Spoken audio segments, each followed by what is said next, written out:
M'ont accueilli, hein. Je me suis embrouillé avec quelqu'un, tout ça. On est devenus comme des frères tous les deux. Et j'ai vu cette histoire de droit au logement, le droit devant, toutes ces choses-là, manifestation des fins l'abbé Pierre était vivant. Et ben, c'était ce jour-là, j'ai débarqué dans ça. Je fais partie de la manifestation, j'ai participé et tout.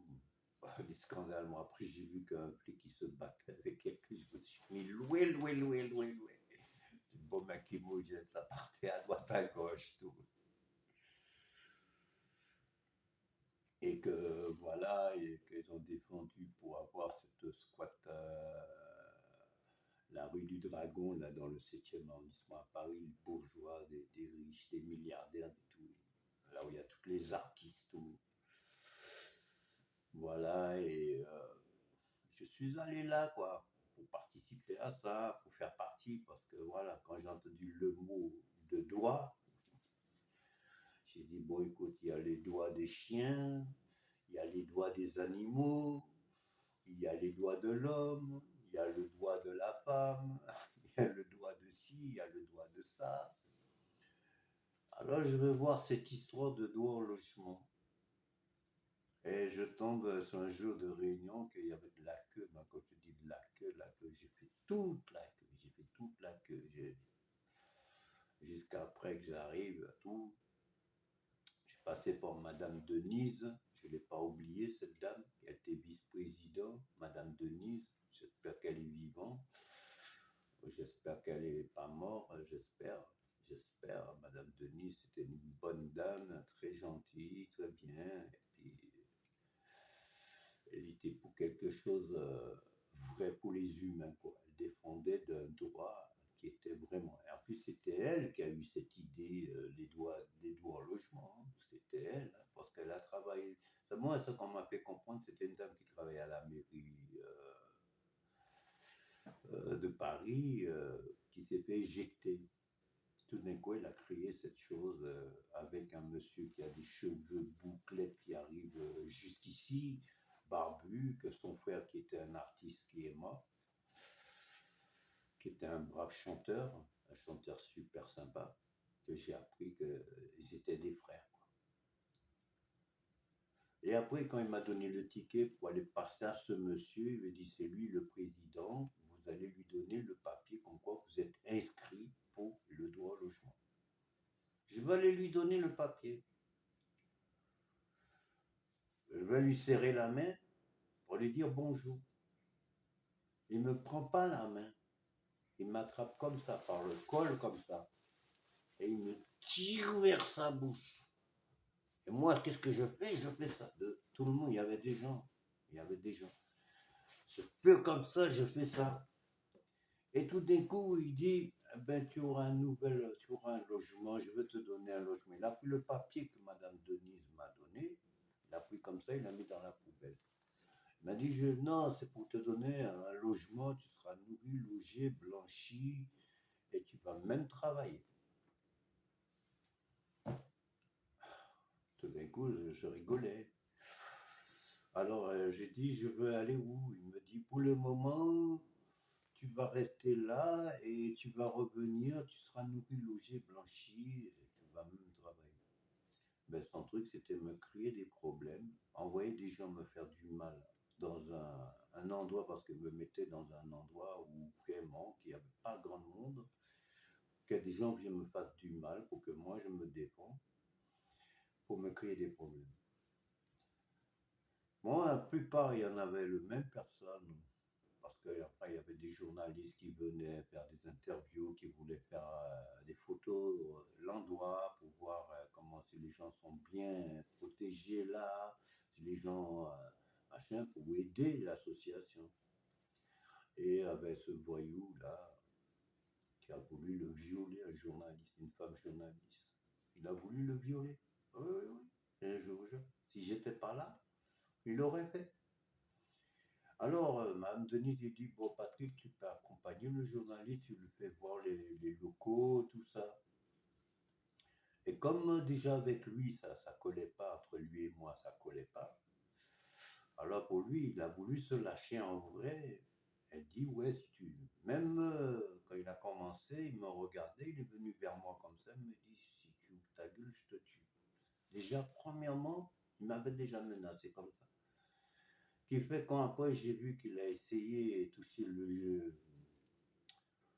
fest du journaliste, alors je lui ai dit, écoute, si tu cherches une copine, il y a des copines dans la rue, il y a des femmes dans la rue, tu peux aller voir draguer des femmes dans la rue, tu vas aller faire ce que tu veux avec les femmes qui cherchent un mec, qui sont SDF, qui sont dans la rue, mais tu laisses les gens travailler. Ça l'a pas plu, ça l'a pas plu du tout. Tout d'un coup, il a enlevé sa main et le journaliste m'a regardé. Et après, je l'ai accompagné, le journaliste, à la sortie, il m'a dit merci. Une belle journaliste. Ben écoute, les gens font leur travail, on les respecte. En plus, les journalistes, ils sont là pour aider les gens qui sont en galère, qui sont dans la rue, que vous êtes une association de relogement. Ils sont là pour vous faire connaître, voir que vous faites quelque chose de bien, vous ne faites pas quelque chose de malhonnête. Qu'est-ce que tu vas aller agresser une femme journaliste pour essayer de toucher ses fesses pour essayer de le violer tout. S'il était parti tout seul avec elle, il l'aurait fait. Eh oui. Il est venu me voir me dire ouais, si tu ouvres ta gueule, je te tue. Ça veut dire qu'il a voulu faire ça. Et l'histoire est partie qu'en vérité, le mec l'a dit bon ben voilà, comme voilà maintenant vous connaissez, voilà, les choses ne vont pas entre vous. Mais voilà, lui, c'est un malade mental, ce monsieur président de l'association de relogement. Hein. Parce que moi, j'ai découvert beaucoup de choses. Hein. Même un enfant, il m'a avoué la vérité. Il m'a avoué, il a menacé, il a dit ouais, si tu dis ça à ta mère, tu dis ça à ta famille, tu dis ça à quelqu'un d'ici, eh ben, je vous vire tous dans le foyer, je vous vire quoi. Vous allez vous retrouver dans la rue. Quoi. Alors que le petit ne peut pas rien dire. Quand il dit quelque chose, je me dis tu me fais une promesse, tu ne dis rien s'il te plaît, pour que je ne me trouve pas dans la rue avec ma mère et mon père. Je ne me trouve pas dans la rue. Je dis t'inquiète pas, je dirai rien. J'ai des choses beaucoup plus pires que toi, que j'ai jamais rien dit. Alors je dis t'inquiète pas petit, t'inquiète pas. Eh bien tu vois, il doit être déjà grand, il a ce cauchemar en lui, ce qui le suit, qui se rappelle. Mais voilà quoi. Il ne sait pas quoi faire, il est petit, même là qu'il est grand, il ne peut rien faire. Quoi. Parce que qui va le croire? Parce qu'il est noir. C'est comme moi, tout ce qui m'est arrivé en Martinique, qui va me croire? Parce que je suis noir. Parce que c'est une blonde qui est ma mère. Ben, c'est pareil. Moi, quand j'ai été jugé comme tentative, oui, ils ont mis tentative de meurtre, un truc comme ça, tentative de meurtre, un truc comme ça. Ils ont mis comme tentative de meurtre, je vous jure. Regarde, un truc comme ça. Moi, quand j'ai vu le couteau, le fameux truc que je vous rends, je l'ai ouvert. Hein. C'est un truc de journal. Parce que moi, je vais vous expliquer, j'avais trouvé un job, quelqu'un que j'ai croisé, il ne s'appelle pas Le Breton, il s'appelle Breton. Parce qu'il y a le Breton, pardon, il y a le Breton collé, le LE avec le B collé. C'est pour ça, chaque fois quand je dis le Breton, je vois le LE, il ne colle pas. Alors je le colle parce que tout est collé. Mais il y a Breton, c'est pas collé. Et cette personne m'a fait travailler dans un truc de journal pour fabriquer les journaux. Et pour fabriquer les journaux, ce truc qui tourne, ça fait tu vois les journaux, ça tourne comme ça.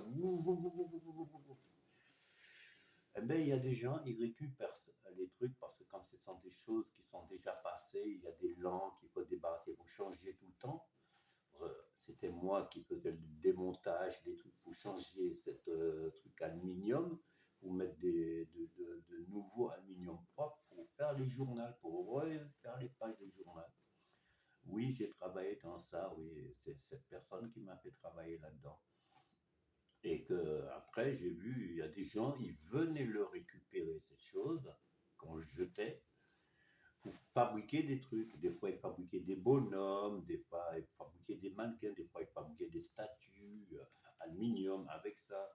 Ils fabriquaient même ce fameux couteau que je vous parle avec ça aussi, que j'ai trouvé dans la toile de tente, qui a voyagé partout avec moi, à Lyon, jusqu'à Paris. Regardez. Alors, pour vous dire que ils sont venus le jour du tribunal avec un couteau. Il a montré le couteau, j'ai vu le couteau. Un avocat d'office qui était avec moi, que le juge l'a insulté, l'a critiqué, il dit ouais, c'est pas parce que tu es un arabe, tu vas prendre la défense d'un noir. Un juge qui dit ça, ma part, écoute, les gens ont fait du bien à ce noir, ce noir l'a manqué de respect, tu ne vas pas prendre la défense parce que tu es un arabe pour dire que ouais, tu as pied noir, il lui a manqué de respect, il lui a insulté, il lui a dit bon écoute, tu es un stagiaire, tu fermes ta gueule. Et tu nous laisses le juge les professionnels parler. Ce bonhomme noir va être condamné. Un couteau qui n'est pas la mienne, parce que je n'ai jamais eu. J'avais juste cette chose. C'est un fantaisique, c'est un truc qui est vachement beau. Je me baladais et c'est avec ça que j'ai pu me défendre contre deux voyous qu'on a envoyé m'agresser parce que j'ai refusé d'embrasser quelqu'un sous la bouche et que le mec l'a dit tu seras nourri, logé, blanchi, tu vas même travailler. Et c'était où cet appartement? Fleury-Mérogis au D4. C'était ça son idée. Parce qu'il va me prouver qu'il va me faire entrer en prison, me condamner en prison, nourri, logé, blanchi. Parce que comme ils ont vu que j'étais un boxeur, que je ne veux jamais me laisser faire, c'était toujours le moyen, manipuler un juge, manipuler tout. Et comme à l'époque, mes condamnations, les juges étaient racistes. Ils étaient vraiment racistes. Alors, quand ils entendent le mot droit au logement, ils disent ouais, c'est un truc comme retour du cœur. Alors écoute, mais la vérité, c'était juste que j'ai refusé d'embrasser quelqu'un sur la bouche. Un homme, une femme, jamais une femme, tu fais la bise ici à une femme. Il ne te connaît pas, même Madame Denise. Elle m'a serré la main, elle ne m'a pas attrapé, elle lui dit fais-moi la bise. Elle m'a serré la main, cette dame. Cette dame m'a serré la main. Elle ne m'a pas attrapé, elle me dit lui faire la bise. Pourquoi ce mec m'attrape dans l'école, me tirer pour lui faire la bise sur la bouche? Et que j'ai refusé de le faire, me faire entrer à Fleury-Mérogis au D4 parce que j'ai pas accepté. Et là, actuellement, je suis à Marseille, j'ai trouvé Marseille. Parce que j'avais fait un truc comme quoi je voulais faire le Tour de France. En 97, j'ai fait le Tour de France. Et je tombais sur Marseille, la Coupe du Monde, quand ils ont gagné et tout. Et je me suis installé là. Je suis tombé sur ce propriétaire qui m'a donné son local là, qui était chez moi, qui était ma salle de la boxe aussi. C'était mon lieu de plaisir, quoi, de mon plaisir de boxer, d'enseigner. Mais bon, j'ai rencontré des cauchemars, hein, j'ai rencontré de tout. J'ai rencontré des gens un peu dérangés, de tout, qui n'avaient pas compris mon idée, qui n'avaient pas compris le message que je voulais les transmettre. Il y en a qui comprenaient, il y en a qui ne comprenaient pas. Parce que quand on est noir, un noir qui a des idées comme ça pour aider des jeunes, pour venir en aide des jeunes, pour faire des jeunes sortir dans la merde, pour les enseigner de la boxe, tout, ben on va lui envoyer que de la merde. Ouais, ils m'ont envoyé que de la merde, que des problèmes, que des problèmes, que des problèmes, que des problèmes, que des problèmes. J'ai dit, ça me laisse pas tranquille, quoi. Ça me suit comme un suceur de sang, quoi. Vraiment, comme un putain de suceur de sang. Moi, j'aime les humains. Mais les humains n'aiment pas les humains de couleur. Alors, un humain qui me dit qu'il aime les humains de couleur, c'est faux, c'est l'hypocrite. C'est vraiment l'hypocrite. Hypocrite, hypocrite, hypocrite, hypocrite. Ouais, vraiment hypocrite. Regarde, je me trouve dans un hôtel. Ma maison a pris feu. Combien de fois on a demandé d'être aidé, d'être protégé? Des propriétaires qui vous donnent des boîtes de carton qui prennent feu. Des boîtes de carton que la pluie les logeait. Des boîtes de carton, de tout quoi. Je n'ai pas fini de voir mes cauchemars quoi. Mes cauchemars me suivent toujours. Et les blancs nous prouvent que nous sommes dans nos cauchemars quoi. On n'est pas au paradis. Alors celui qui quitte la Martinique, qui quitte la Guadeloupe, qui quitte la Guyane, qui quitte l'Afrique, qui quitte tel pays pour dire la France est un paradis, je vous dis non, c'est l'enfer. Voilà, si vous êtes riche, vous aurez peut-être leur gentillesse hypocrite. Vous serez juste leur intérêt. Vous serez aussi un objet pour eux. Mais vous ne serez pas là pour dire que ce sera un paradis pour vous. Parce que je n'ai pas trouvé le paradis ici. J'ai trouvé l'enfer. Et je vis toujours là-dedans. J'aime Marseille. Mais Marseille même ne s'aime pas. J'aime Marseille. Mais ceux qui vivent dans Marseille n'aiment pas Marseille. Parce que pourquoi? Pour quelle raison? Ils n'aiment pas Marseille. Parce qu'ils ne savent pas qu'est-ce que ça veut dire un bon climat. Ils ne savent pas qu'est-ce que ça veut dire un bel pays. Ils ne savent pas qu'est-ce que ça veut dire un beau pays. Ils ne savent pas qu'est-ce que ça veut dire un climat en or. Alors, ils vivent à Marseille, mais ils n'aiment pas Marseille. Et que moi, je vis à Marseille, mais j'aime Marseille. Eh oui, Marseille, combien de fois ils m'ont sauvé la vie? Depuis tout petit, le savon m'a sauvé la vie. Le savon m'a enlevé la maladie. Les Indiens en Martinique savent comment soigner quelqu'un avec du savon Marseille. Les Indiens, ils savent comment soigner quelqu'un, un humain, quel que soit, blanc, beurre. Tu es malade, tu as une maladie, tu as tel problème. Eh bien, les Indiens, avec le savon Marseille, ils te soignent. Et ils l'ont fait pour moi.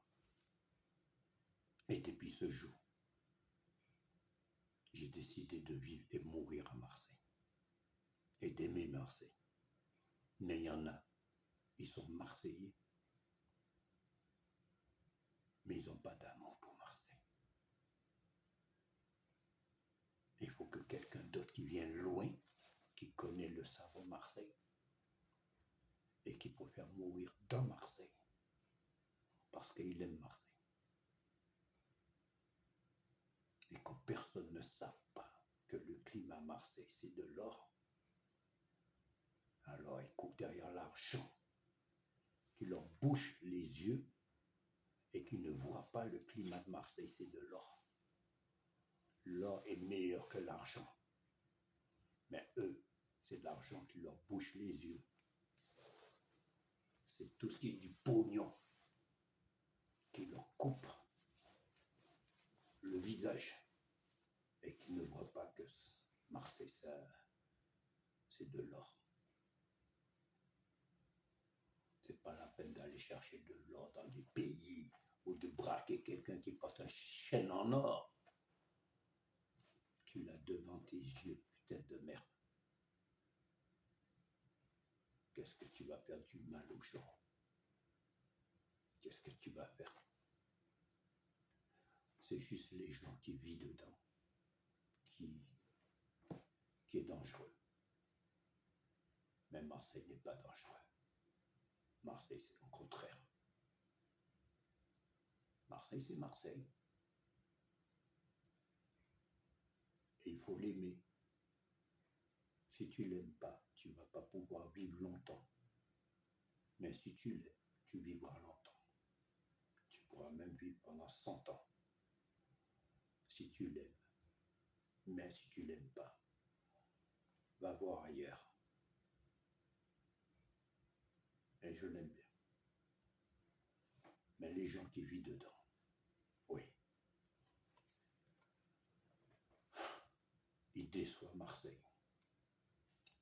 Ils dégoûtent Marseille. Ils vexent Marseille. Parce que Marseille n'a pas besoin des morts. Ils n'ont pas besoin de la méchanceté. Marseille n'a pas besoin de toutes ces choses-là. Des entreprises, fabrication, des braquages, des drogues. Non, c'est pas ça Marseille. De la manipulation, des agressivités, de la violence, le mal, quoi. Non, c'est pas ça Marseille. Pourtant, Marseille a des histoires, hein. J'ai appris beaucoup de choses sur Marseille. J'ai appris que Marseille était une ville que le cauchemar l'a abusé, quoi. Il y avait une maladie, toute Marseille était contaminée aussi, pareil. La rougeole, le sorpise, je sais pas quoi. Et tout le monde était contaminé. Marseille était devenu ça, quoi.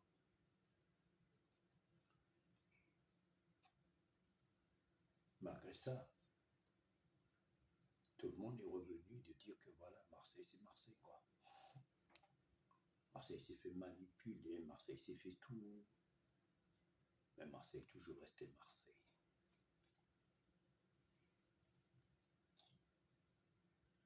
Alors celui qui cherchera à me faire détester Marseille, celui qui me fera humilier, celui qui me fera du mal, eh bien je veux vous dire, vous êtes un humain qui n'aime pas Marseille. Vous êtes un humain qui fait Marseille pleurer tout le temps. Vous êtes un humain qui déçoit Marseille.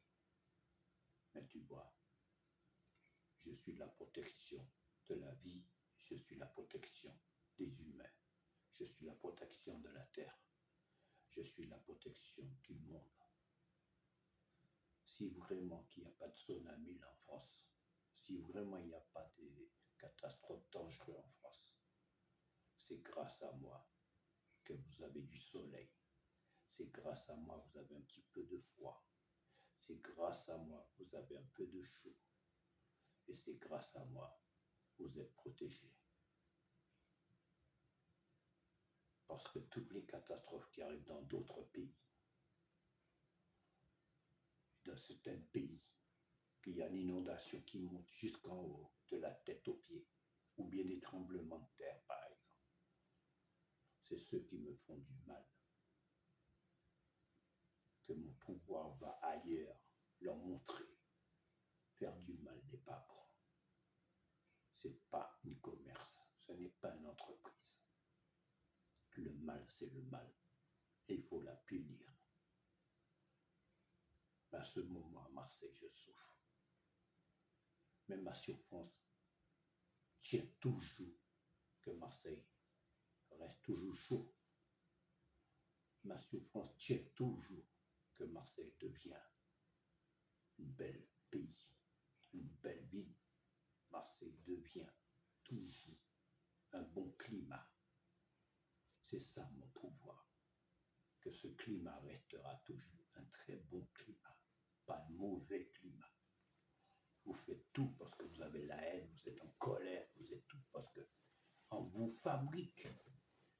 Mais si vous vous laissez vous fabriquer, vous allez avoir la haine à tout le monde, vous allez avoir la haine à tous ceux qui autour de vous, qui sont tournés de vous. Parce que si vous laissez vous fabriquer, vous allez avoir la haine à tout le monde. Vous allez même avoir là, il y a quelqu'un qui veut juste te dire bonjour, tu vas avoir le tirer une balle dans la tête. Même quelqu'un qui va venir te dire, oui, tu veux être mon ami, ou bien quelqu'un comme ça, il va te dire, ça va, tu vas l'égorger direct. Ça, c'est de la fabrication. Et c'est quelque chose qui ne va pas marcher sur moi. Et c'est pour ça que de certaines parties de racisme ou de quel que soit, ou des propriétaires corrompus, ça leur met très en colère. Parce que la fabrication, ça ne marche pas sur moi. Je suis la protection de votre vie. Je suis la protection de votre santé. Je suis la protection de la terre et le ciel et la mer. Et ça vous fait chier et ça vous met en colère. Mais vous posez beaucoup de questions. Comment tu n'es pas un bon Dieu? Tu n'es pas un Dieu.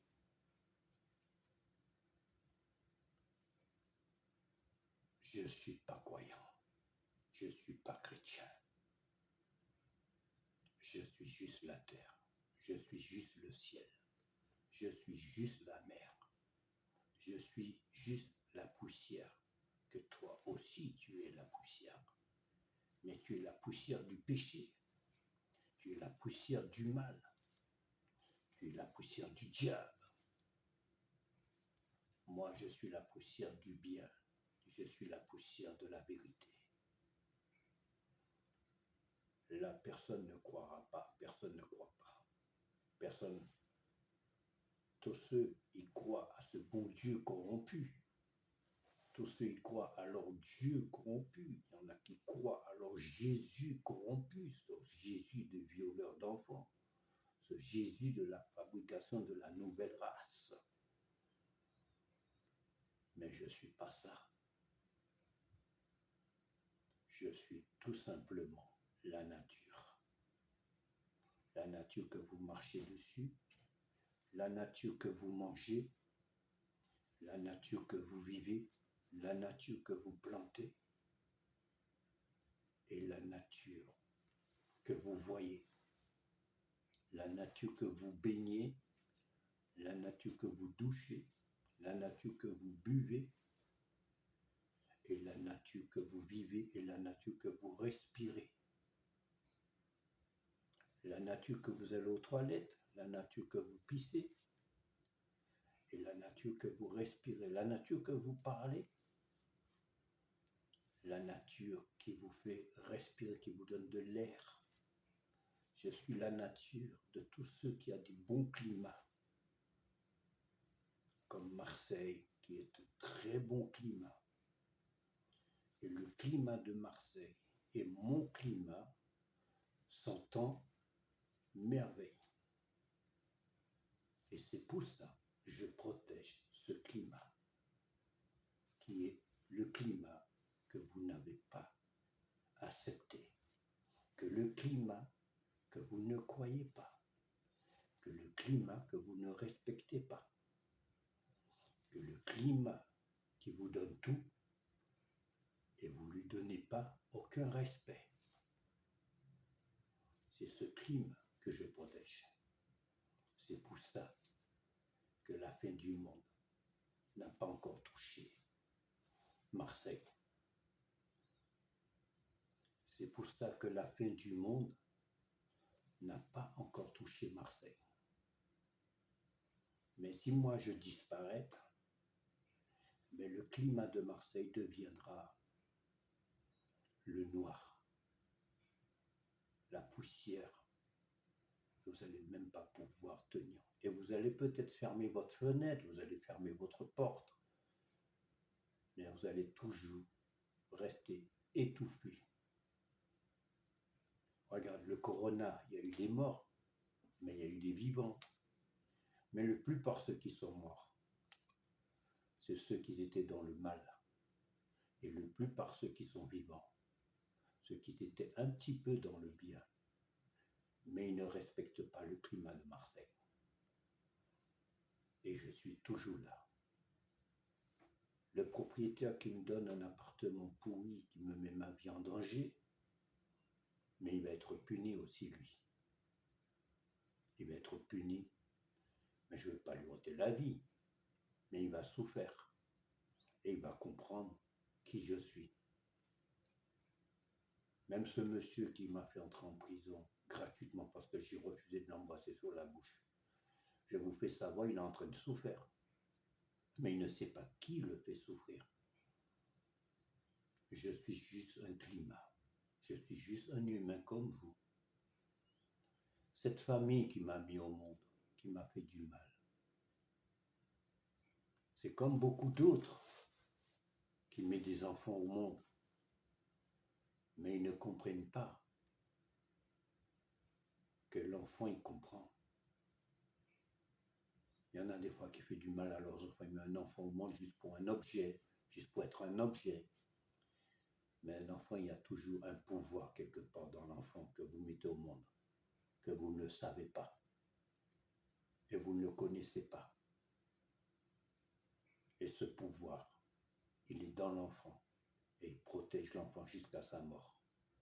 Et tant que l'enfant il est né tel endroit il est mal reçu, cet endroit-là va être puni. Mais s'il se trouve dans d'autres endroits, cet endroit sera protégé, quel que soit. Même celui qui lui ferait mal par là ou de l'autre côté, il sera puni. Mais il n'y aura pas la mort. Il y aura peut-être la mort, mais la mort de ceux qui a trop péché, de ceux la mort qui a trop fait du mal, de ceux la mort qui a trop fait de la souffrance, de ceux la mort qui a trop fait, qui a confondu le bien. Non, qui a confondu le mal en croyant que c'était le bien qu'il faisait. C'était l'inverse. Il a confondu le mal en croyant que c'était le bien qu'il faisait et que c'était le mal qu'il faisait. Et voilà. Est-ce qu'il y a un juge? Si vous prenez une bouteille, vous le remplissez de l'eau, et cette bouteille d'eau, vous avez toujours envie de le boire.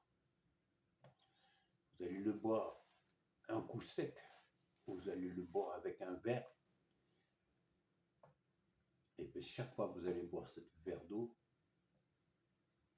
c'est chaque fois que vous donnez la vie à cette bouteille. Mais jusqu'un jour que vous finissez de la bouteille, que la bouteille n'a plus d'eau, vous allez encore rajouter de l'eau.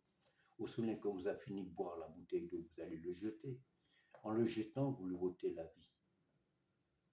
En le mettant la bouteille dans la poubelle, il n'a plus de vie. Il y en a qui vont le récupérer pour essayer de lui donner de la vie. Et maintenant, il y a des nouvelles fabrications. Maintenant, vous gardez une bouteille vivant, quoi. J'ai vécu dans la mort, mais je n'ai pas vu aucun paradis. J'ai vécu dans plusieurs morts. Je n'ai pas vu aucun paradis. J'étais presque à la mort pendant 3 mois, dans le coma, 3 mois. Ils ont réussi à me réveiller, il était 5 heures du matin. Je n'ai pas vu le paradis.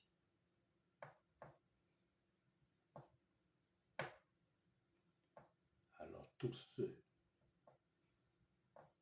qui se bagarrent pour le paradis, ou qui font du mal pour aller au paradis, qui fait du mal pour le paradis, ou tous ceux qui font du mal aux gens, c'est une perte de temps de faire du mal inutile pour aller plus vite au paradis. Parce qu'il n'y en a pas. C'est comme la bouteille, vous le remplissez de l'eau, vous lui donnez la vie. Mais vous le jetez vide, il n'a plus de vie. C'est ça, le néant. Alors moi, je trouve que c'est une perte de temps, faire du mal. Je trouve que c'est une perte de temps d'être raciste. Moi, je trouve que c'est une perte de temps d'être le pouvoir de la méchanceté. Moi, je trouve que c'est une perte de temps de faire des engagements de la compétition du péché. Parce que nous sommes en plein temps. Tu choisis qu'il faut aimer, qu'il ne faut pas aimer. Tu choisis qui est ton fils et qui n'est pas ton fils. Tu choisis qui est préféré et qui n'est pas préférable. Tu choisis qui tu dois loger, qui tu ne dois pas loger. Tu choisis qui doit vivre dans un bac à cochons et qui doit vivre dans une boîte de carton. Tu choisis qui doit vivre dans une maison solide ou qui doit vivre dans une maison dangereuse.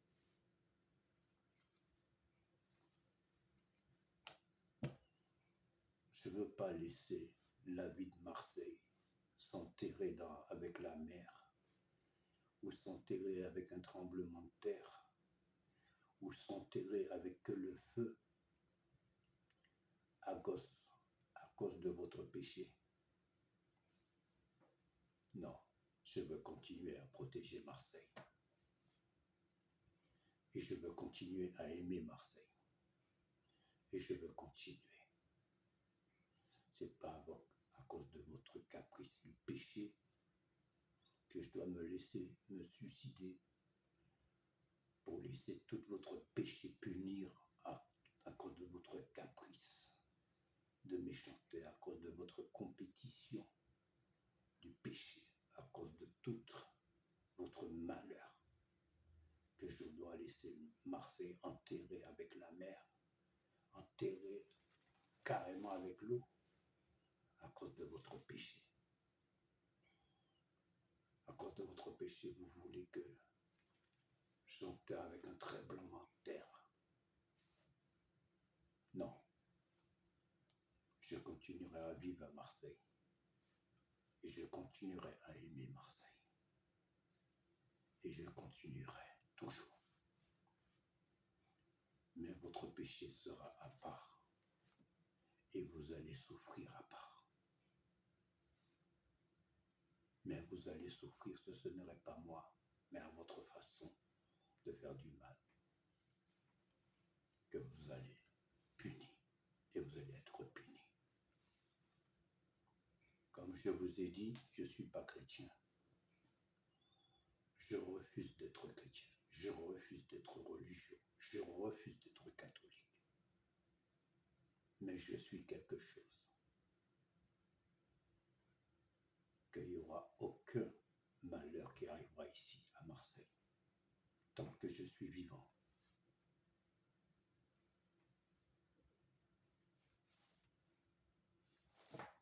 Tant que je suis là.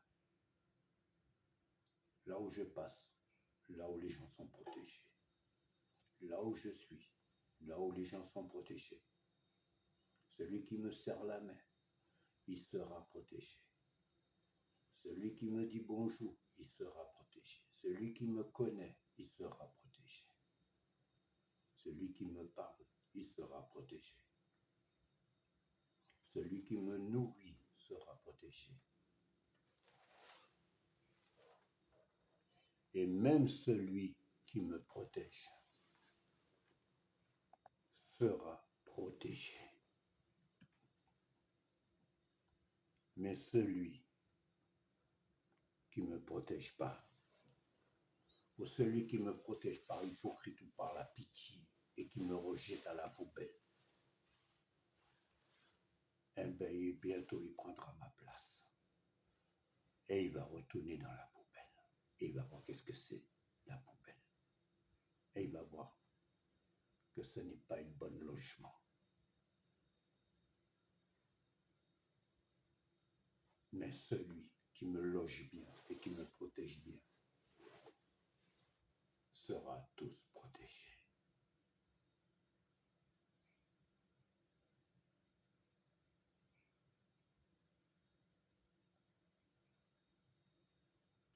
Ils seront tous protégés. Je suis pas ni un Dieu ni un miracle. Je suis quelqu'un comme vous, qui a des doigts comme vous. Pour se dire qu'un Dieu pose un enfant sur terre. Cet enfant a ses doigts. Le Dieu lui donne ses doigts. Comme tout Dieu donne des doigts. Et pourquoi un humain refusera de me donner mes doigts? Et que tout humain a ses doigts. Nous avons notre droit d'exister, nous avons notre droit de vivre, nous avons notre droit de survivre. Nous avons notre droit de revivre. Nous avons tous nos droits, comme pour tous les droits de l'homme, droit au logement, droit devant, droit derrière, droit je ne sais pas où, droit de femme, droit avortement, droit ne pas avortement.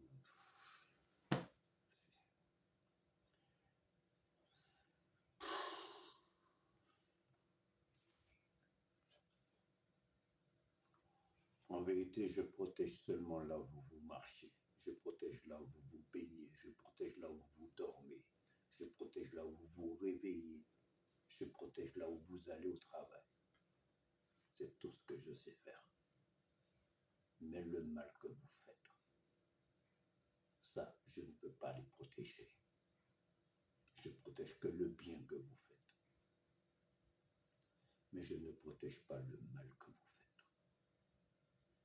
Alors si quelque chose vous arrive, ce n'est pas moi. Je protège que le bien que vous faites. Et le bien que vous faites, c'est ça que je protège. Mais je ne peux pas protéger le mal que vous faites. Je ne peux pas protéger le mal que vous faites. Je peux que protéger le bien que vous faites. Bon, c'est Patrick Le Breton. Un petit Gilbert derrière. 06 48 80 54 34. Mais je veux rester juste toujours. Aidez-moi. Et je vous aide. Merci. Aidez-moi et je vous aide.